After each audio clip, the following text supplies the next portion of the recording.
Awalnya kan saya kira kepala suku nih berarti yang ada di pemikiran saya tuh hanya bisa cowok aja. Terus waktu siapa ya kemarin ada dosen yang bilang di antara Pak Sakti Berani dan dosen Modul Nusantara tuh ada yang bilang cewek juga boleh katanya gitu.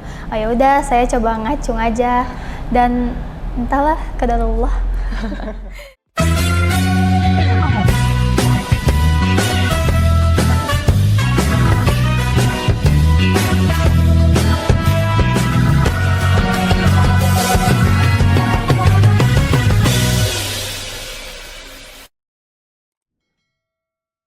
Halo Sobat Mutiara, kembali lagi dengan saya Xmin Manjayala Iya di podcast USA Indonesia Podcast Cerdas Berbakat. Hari ini kita akan ngulik asik lagi bersama dengan mahasiswa pertukaran mahasiswa merdeka batch keempat di Universitas Muda Indonesia. Nah di sini kita bersama dengan Kak Tria. Nah Kak Tria ini dari Institut Kesehatan Raja Wali Bandung. Nah mungkin teman-teman yang sedang menonton pada kepo Kak Tria ini prodi mana sih dan semester berapa? Boleh Kak Tria, boleh sengadan dirinya. Oke, halo semuanya, selamat pagi, siang, sore, malam. Perkenalkan, saya Tria Febriani dari Institut Kesehatan Raja Wali Bandung. Di sini saya mengambil prodi keperawatan semester 4. Semester 4. Nah, teman-teman, di sini kita akan ngulik asik nih bersama dengan Kak Tria. Nanti kita ngulik-ngulik sampai ke dalam-dalamnya, ke intinya tentang apa aja sih kegiatan Kak Tria pada saat mengikuti program PMM 4 di USA Indonesia. Nah, mungkin pertama nih Kak Tria.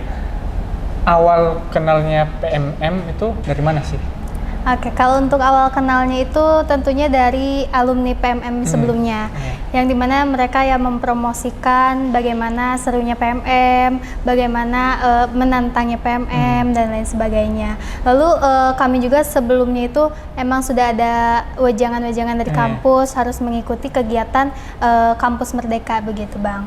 Terus emang Kaprodi juga menyarankan sampai wali kelas juga menyarankan untuk mengikuti PMM 4 ini. Oke, berarti kalau dibilang kampus memang mendukung nih mengikuti kegiatan kampus merdeka. Oke, boleh nggak sih kakak ceritakan secara singkat gimana sih proses pendaftaran kemarin dan kenapa memilih di Sumatera, Pulau Sumatera dan tepatnya itu di Kota Medan, tentunya di Universitas Muda Indonesia. Dan kemarin itu milih kampus nggak mungkin dong cuma di USM doang gitu kan. Kemarin milih kampus selain USM itu apa aja sih? Oke, pertama-tama untuk pendaftarannya kita gak usah khawatir sih, soalnya kan memang dibantu juga baik dari PMM-nya sendiri, terus dari kampusnya juga pasti akan membantu. Kalau untuk daftarnya kenapa tiba-tiba di Medan ini khususnya, awalnya sih yang paling awal itu saya pilih Bali ya, karena ya pastilah ya semuanya juga ya kan. Bali itu pasti number one karena bukan cuma belajar tapi mungkin expose-nya lebih banyak kalau pikiran di awalnya. Cuman ternyata di pulau-pulau lain juga seperti di Sumatera ini ternyata banyak juga expose kita, kayak belajar kita dan juga modul Nusantaranya juga melebihi ekspektasi malahan ya, kayak seru banget. Terus kenapa pilih kampus USM Indonesia sendiri? Karena yang pertama dulu banyak banget nih yang kesini, begitupun iya begitupun yang dari USM ke Raja Wali banyak juga. Jadi menurutku apa ya, poin plus gitu untuk memilih USM Indonesia. Sebenarnya USM ini pilihan keberapa ya? Itu kan 7 nih. Iya 7 nih. Kalau nggak salah tuh berapa ya, 4 atau 5 gitu. Di tengah-tengah. Iya, di tengah-tengah gitu. Soalnya memang benar-benar pengen ke Bali, terus pilihan kedua tuh pengen ke Papua gitu. Cuman dikarenakan kuota Bali udah lumayan membludak, jadi aku coba yang Papua itu yang pertama. Jadi aku tadinya tuh udah kayaknya Papua deh yang paling pas dan emang paling bakal keterima.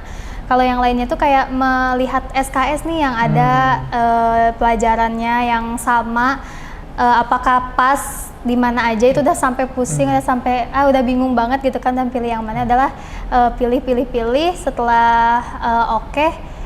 Ya udah memasrahkan semua itu kepada Allah Subhanahu wa Ta'ala. Tapi kemarin gitu. Harapannya itu di pilihan pertama dan kedua nih, di Bali dan Sikat. Betul. Gimana sih rasanya kemarin? Ini kan nempatin USM kalau dibilang di urutan keempat sama 5. Iya. Tiba-tiba lulus di USM Indonesia, padahal di harapan tadi itu di pilihan pertama sama kedua itu gimana sih rasanya kemarin? Gimana ya, rasanya sama-sama seneng aja. Soalnya ngelihat teman-teman yang maaf ini nggak Yang nggak keterima lulus. Oh, iya. itu ya yang nggak lulus tuh kayak aduh gak enak nih kalau bilang. Dan jujur ya Bang, kemarin tuh dari proses pendaftaran sampai dengan lulus mama papa tuh nggak tahu. Oh, oke. Iya, jadi benar-benar aku tuh tipikal orang yang kalau misalkan daftar sesuatu tuh gak mau orang lain tahu dulu. Secret dulu, kalau misalkan udah ada hasil baru aku bilang gitu. Makanya waktu keterima tuh kayak ya seneng tuh sih kalian mendapatkan sesuatu yang kalian inginkan. Oke, kalau misalnya kemarin tuh ini kan bilang secret ya, berarti rahasia dong. Iya, Jadi betul. nggak ngasih tahu siapa-siapa, terutama ke orang tua. Kemarin bilangnya ke orang tua gimana sih? Kalau misalnya nggak dibolehin gimana sih?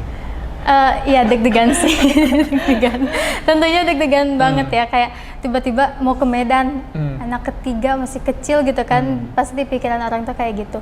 Kalau untuk mama sih kayak dia mendukung aja, selagi itu positif oke, didukung. Tapi kalau untuk papa dia mungkin ada wejangan dari kakaknya mama gitu, jadi nggak ngebolehin dulu awalnya kalau papa, cuman apa ya?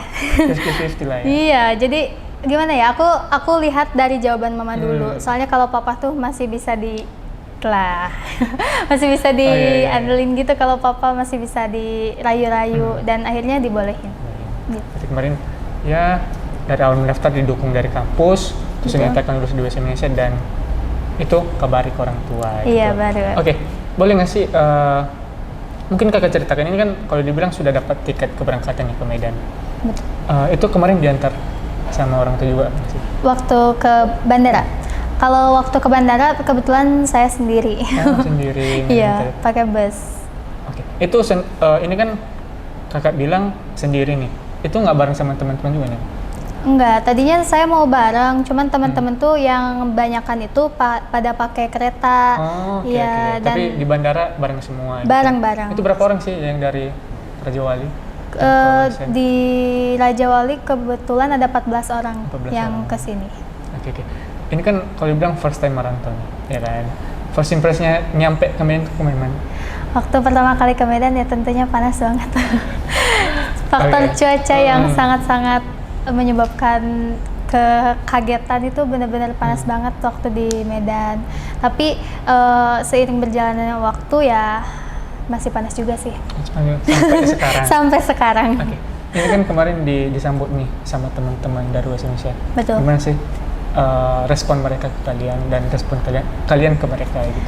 Tentunya kaget juga ya. Saya kira dijemputnya itu cuma sama dosen-dosen doang. Ternyata dia ada LO dan Badi. Dan itu juga saya tahu LO dan Badi itu waktu kesini-sini. Kirain itu cuma kayak apa ya kalau di saya? Ya, menyambut gitu. betul. Kayak hima-hima gitu. Oke. Nah, ternyata LO dan Badi kayak baik sih menurut saya. Baik. Terus mereka juga ngebantu tahu mana yang harus dibantu gitu, mana yang harus dilakuin mereka. Berarti respon mereka baik nih ke Baik. kalian. Oke.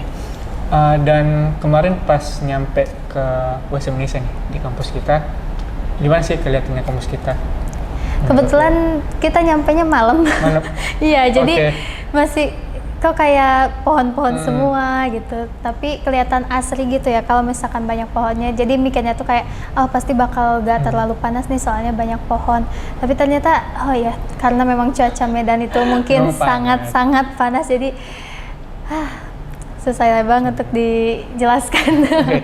Berarti kemarin nyampenya malam nih. Malam Berarti- sekitar jam 7-an gitu. Terakhir datang.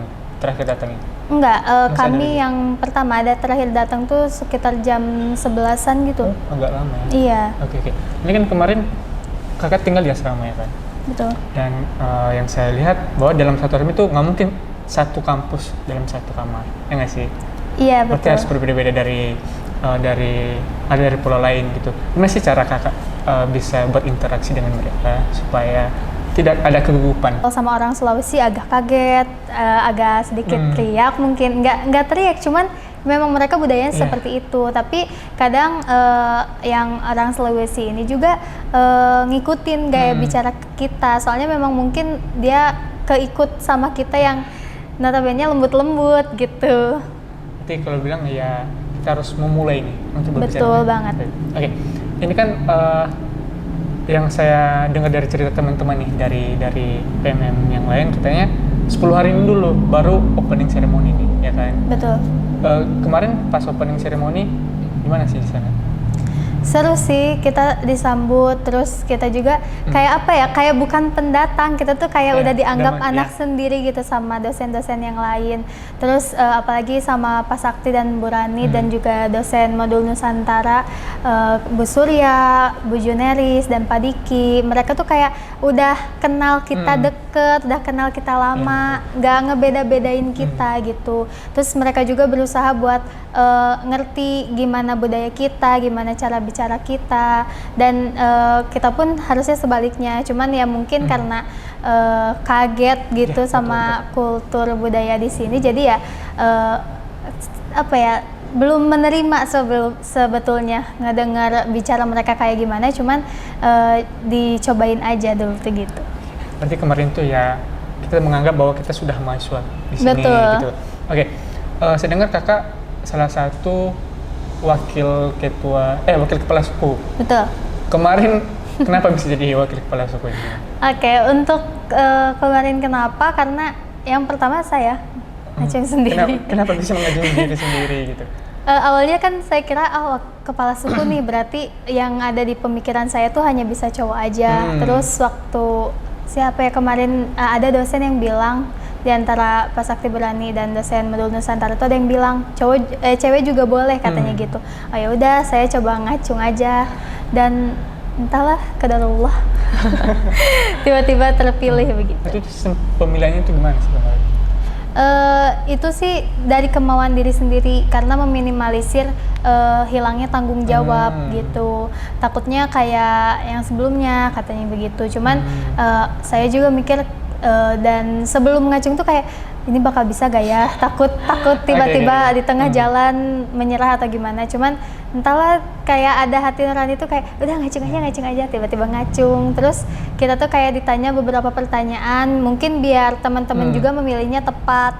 Nah, setelah kita ngobrol dan juga sudah menjawab pertanyaan semua, baru disuruh pilih polling gitu.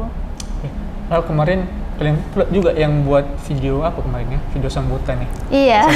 Tiba-tiba jadi ketua sama wakil ketua nih. Betul.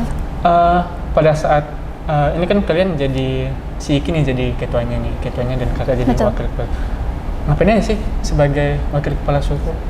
Kalau untuk wakil biasanya yang kita dengar itu wakil tuh kan buangan gitu ya. Kalau misalkan dibutuhkan ada, kalau misalkan enggak. Ternyata kalau di sini benar-benar dibutuhin, baik itu ketua, wakil, bahkan teman-teman yang lain juga punya perannya masing-masing. Jadi kalau di sini tuh benar-benar kita tuh harus merangkul satu sama lain, baik kalau misalkan ada acara ataupun tidak, kayak benar-benar harus dirangkul semua, biar semua tuh utuh sampai nanti pulang gitu. Terus kerjaan yang selama ini saya kerjain ya kayak menjelaskan, terus kalau misalkan ada dari teman-teman ada masalah ya menyelesaikan dulu. Jadi pengennya tuh kalau misalkan ada masalah tuh coba bicara dulu sama kepala suku dan juga wakilnya. Kalau misalkan belum bisa diselesaikan baru kita obrolin ke atas gitu. Mungkin dibalik kakak yang mengikuti yang jadi wakil kepala suku, mungkin ada nggak sih kakak kemarin di kampus asal ikut organisasi sampai harus mau jadi wakil kepala suku kemarin? Sebelumnya di kampus tuh kami nggak ada, saya nggak ada. Awalnya mau ikut kayak squad lab gitu yang ngejaga lab, cuman karena satu dan lain hal jadi tidak keterima ya, mohon maaf teman-teman. Tapi ada kayak pemilihan duta gitu. Nah, akhirnya saya mencoba daftar dan ternyata terpilih jadi duta keperawatan. Waktu itu dipilih sama mahasiswanya atau dipilih gimana? Pemilihan kemarin gimana sih? Awalnya tuh kita daftar dulu, jadi setiap kelas tuh wajib menyalonkan pasangan. Tuh, cuman karena mungkin penilaiannya pas dari saya dan juga duta lainnya gimana ya? Jadi pokoknya saya terus ada. Harusnya kan saya tuh sepasang sama yang sekelas, cuman dikarenakan mungkin penilaiannya sesuai dengan jurinya, jadi saya dipasangkan dengan duta yang sekarang, namanya Tegar Firmansyah, ganteng loh. Nanti liatin di sini ya. Dadah. Berarti kemarin itu pemilihan dari duta-duta lainnya gitu. Betul. Oke. Ini kan kakak sudah berlatar belakang mengikuti, kalau dibilang ya duta, terus tadi hampir mengikuti organisasi Nidi. Betul. Dan sekarang menjadi wakil kepala suku di PMM 42 Indonesia. Oke, mungkin kita bergeser ke perkuliahan nih. Pasti kan Boleh. tujuannya orang kakak di sini pasti berkuliah selama 1 semester di USM Indonesia. Gimana sih kemarin pas nyampe? Ini kan kalau dibilang di S1 keperawatan sih mungkin kalau dibilang kode yang mungkin agak besar di sini. Gimana sih respon teman-teman pada saat kalian mau masuk di kelas? Teman-teman di sini? Teman-teman di sini. Iya. Awalnya sih saya yang gugup. Oke. Saya yang gugup tentunya kayak gimana ya caranya beradaptasi. Soalnya kan anak-anak di sini juga pastinya nggak jauh beda sama dosen-dosennya juga kan. Bukannya saya gak suka atau gimana ya, cuman takut sama nada bicaranya yang Takut emang salah ngomong juga. iya betul banget, kayak aduh takut banget. Cuman ternyata mereka tuh mungkin karena sudah pernah ada yang PMM 3 juga, jadi mereka tuh berusaha untuk berteman bersama kita gitu. Jadi ya baik sih. Awalnya kayak kaget banget, ya Allah kok berisik banget sekelas, kayak di kelas tuh kayak ada 100 orang padahal cuma ada berapa orang, dan emang ternyata emang gitu kan budayanya di sini. Jadi berusaha untuk ya aja lah gitu. Itu di kelas kalian anak PMM berapa orang sih? Kalau untuk di kelas saya cuman 2 orang sih. 2 orang? Ya, tadinya kan ada beberapa, cuman kita kan dibagi menjadi 2. Dan yang sebenarnya tuh udah impas sih, imbang. Harusnya ada 8 orang atau 8 atau 9 gitu, cuman dikarenakan yang sebagiannya lagi itu semester 6, jadi mereka tuh datangnya tuh pas beberapa matkulnya aja. Jadi kalau dibilang ya respon mereka baik, cuman itu tadi agak kurang berinteraksi lah sama mereka, karena kakak bilang tadi terlalu ramai di dalam. Iya, betul. Mungkin sistem perkuliahan di USM menurut kakak gimana sih sejauh ini yang sudah dipelajari, dan mungkin dari tugasnya gimana, apakah banyak selain yang di kampus saya gimana sih? Oke, kalau untuk kegiatan belajar mengajar sangat culture shock banget ya, karena kayak di sana tuh kita nyantai, terus kita juga bisa nggak terlalu banyak tugas gitu. Cuman waktu di sini kaget banget gitu, kayak merasa banget super kayak udah sampai kuliah S3 gitu di sini. Iya betul. Kenapa bisa begitu? Kaget banget, soalnya karena emang tugasnya tuh numpuk banget. Kayak sekarang dosen masuk langsung ngasih tugas. Sedangkan kita masuk kuliah itu dalam 1 hari itu kadang sampai 4 mata kuliah kan. Jadi 1 hari bisa dapat 4 tugas. Gitu. Tapi pernah nggak sih ngerasa, aduh, mending balik ke Bandung lah gitu? Pernah nggak sih ngerasain? Sangat sering dong, apalagi waktu awal-awal. Karena gimana ya, budayanya sih yang bikin kaget, terus kuliahnya juga bikin kaget banget. Tapi iya, yang ada dari semester yang selanjutnya udah dikonversi juga. Ya. Oke. Ini kan seputar perkuliahan nih. Betul. Terus kita mungkin bergeser lagi nih ke modul Nusantara. Gimana sih modul Nusantara akhir-akhir ini? Mungkin dari pertama, kedua, ketiga, dan ngapain aja sih modul Nusantara? Oke, kalau untuk yang awal-awal itu kan karena kita kepotong sama Idul Fitri, Ramadan. Jadi modul Nusantaranya masih di kampus karena kasihan juga katanya kayak yang puasa. Lalu selanjutnya kita banyak keluar juga, banyak pengalaman-pengalaman yang mungkin gak akan bisa kita dapat selain di modul Nusantara di sini.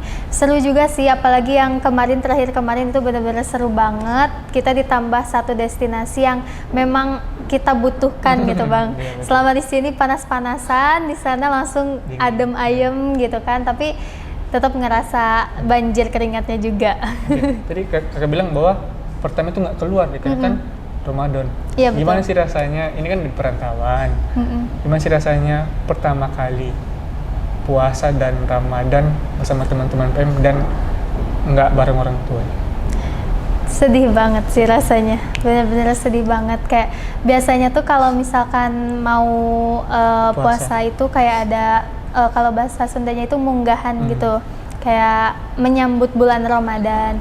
Terus di sini kita bingung mau ngapain, diem di kamar, duduk main handphone, terus nge-PC mama lagi masak. Udah kayak sedih banget. Kayak apa ya, kayak tidak hidup gitu. Kalau misalkan Ramadan tanpa munggahan dan keluarga tuh kayak tidak hidup, Bang. Cuman karena tahun kemarin juga kebetulan di asrama, cuman kan deket ya asramanya dari sana cuman sekitar sejaman. Jadi kalau sekarang kan berapa ya, 3 hari dari rumah ke sini sekitar 3 hari kalau misalkan pakai kapal laut kan. Iya, jadi ngerasa banget sedihnya itu kayak sedih banget lah pokoknya, kayak udah gak semangat gitu Ramadan tahun ini tuh. Kemarin bilang ke orang mama gimana sih pas kemarin? Ya kayak mama masak apa nangis gitu. Gitu aja sih. Oke, berarti kehalangnya karena Ramadan kemarin pas puasa, makanya kalau dibilang meluncur itu kebanyakan di kelas. Iya betul. Oke, selain nih kan tadi kakak bicarain bahwa meluncur itu ada di kelas, terus terakhir tuh di Brastagi. Selain mengunjungi destinasi wisata, kemarin meluncurnya di kemana aja sih? Kita juga mengunjungi kayak pesantren gitu, terus museum-museum gitu, kayak yang Istana Maimun gitu loh Bang. Tempat bersejarah. Betul, tempat-tempat bersejarah, Cong Api dan lain sebagainya. Pokoknya apa yang kita kunjungin tuh jadi pelajaran juga buat kita dan emang pengalaman yang sangat baik buat kita. Berarti kemarin juga yang saya dengar kalian ada kelas inspirasi nih? Ada. Itu belajar apa sih kemarin? Banyak sih, kita banyak belajar, apalagi waktu kelas inspirasi bersama Pak Perlindungan, betul. Itu benar-benar kita dikasih wejangan-wejangan, terus kita juga dikasih motivasi-motivasi gimana kita bisa sukses, terus apa aja yang bisa kita wishlistin gitu. Dan emang bener juga sih kata Pak Purba, kalau misalkan kita mau sukses, kita tuh harus punya list harian gitu. Kayak jadwal harian kita, bukan jadwal kuliah ya, tapi lebih ke jadwal harian gitu. Berarti mungkin banyak pengalaman. Terus kalian kemarin katanya ikut ke pesantren. Betul. Terus terakhir ke Lantaman 1. Betul. Nah, selain Mall Nusantara, pernah nggak sih kayak nyuri-nyuri waktu keluar gitu? Selain Mall Nusantara, terus kemana aja? Iya, pernah sih waktu itu, kayak nggak yang jauh sih, cuman di sekitar Medan, tapi kerasa gitu mainnya. Waktu itu pernah ada konser gratis yang di Lotte itu, dan coba nonton, seru, bisa menghilangkan beberapa beban di diri ini gitu. Terus iya, kayak paling kalau di sini jalan-jalannya ke mall lagi gitu kan. Meskipun nggak ngapa-ngapain, tapi jalan-jalan di mall tuh bisa menghilangkan beban dan stres gitu ya Bang. Ya kan Bang? Tapi pernah nggak sih jalan-jalan kayak menguras dompet? Tentunya tidak. Okay. Karena harus benar-benar menghemat. Jadi kalau misalkan mau pergi tuh lihat dulu, ini kondisi uang berapa nih? Oh ada nih, oke boleh gitu. Gak pernah emang sering mendadak, cuman lihat juga kondisi uangnya dulu. Jadi nggak pernah menguras dompet. Oke. Ini kan kalau dibilang sudah mengelilingi kota Medan. Menurut kakak, makanan yang memang paling, kalau dibilang kan kebanyakan di Jawa itu makanannya manis-manis katanya. Karena kan saya nggak pernah coba gitu kan. Nah kakak kan sudah di Medan, katanya gimana sih rasa makanan yang ada di Medan, dan mungkin salah satu yang pengen dimakan makanan yang memang mau dibuka di Medan, terus mungkin salah satu tempat wisata yang mau dikunjungi. Oke. Kalau untuk makanan sih rasa awal tuh pedas, karena di sini kebanyakan pedas-pedas ya Bang, pedas banget. Terus kagetnya itu waktu itu beli mie gitu, katanya mie gomak kalau nggak salah. Terus mie gomaknya tuh aku nggak pesen yang pedas, kayak pedasnya dikit ya, tapi di sini tuh kayak pedas level 8 di sana. Kayak ekstra banget pedasnya ya, Masya Allah. Terus kalau untuk makanan yang pengen dicicipin lagi, soto depan itu enak banget.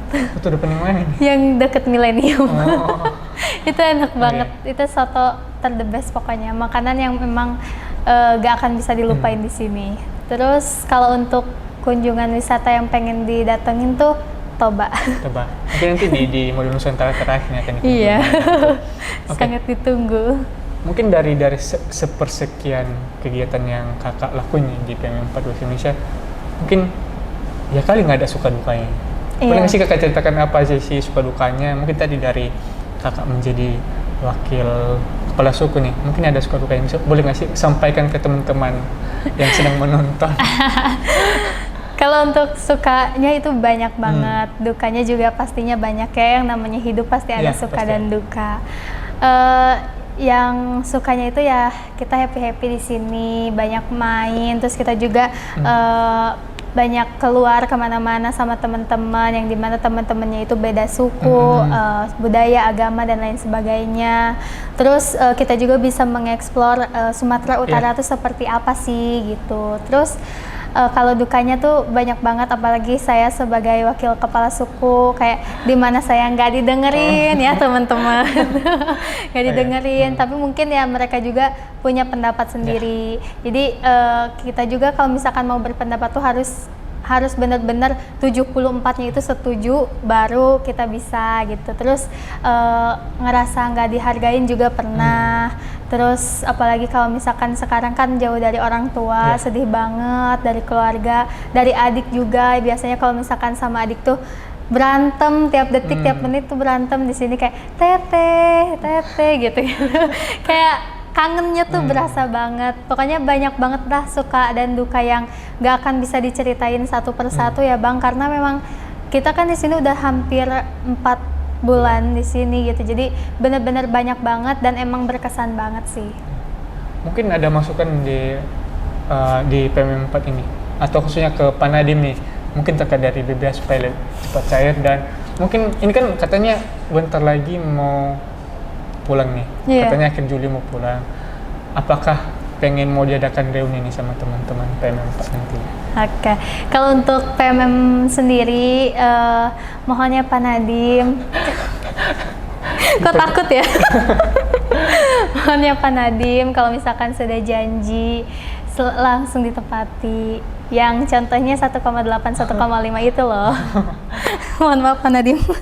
Oke. Mungkin harapannya ke depannya nih untuk program daftar ke PMM ini, saya harap kalian lebih giat lagi, lebih semangat lagi. Semoga kedepannya kalian bisa mendaftar. Ada nggak sih teman yang teman satu kamar atau memang teman yang lebih dekat ke Tria gitu? Misalnya kan sehari-hari bareng sama Tria gitu, ada nggak sih teman di PMM? Ada sih, tapi sekampus sih. Kampus ya? Iya, karena mungkin kita sering sekelas gitu kan, karena emang barengan terus, jadi ya deket gitu. Cuman emang banyak juga yang lain. Aku sih orangnya netral. Netral, jadi kemana-mana dekat insya Allah. Siapa namanya? Ada Putri. Ada Putri. Fotonya Cing. Oke, mungkin terakhir kata ya. Satu kata nih untuk PMM 4 di USM Indonesia. Mantap.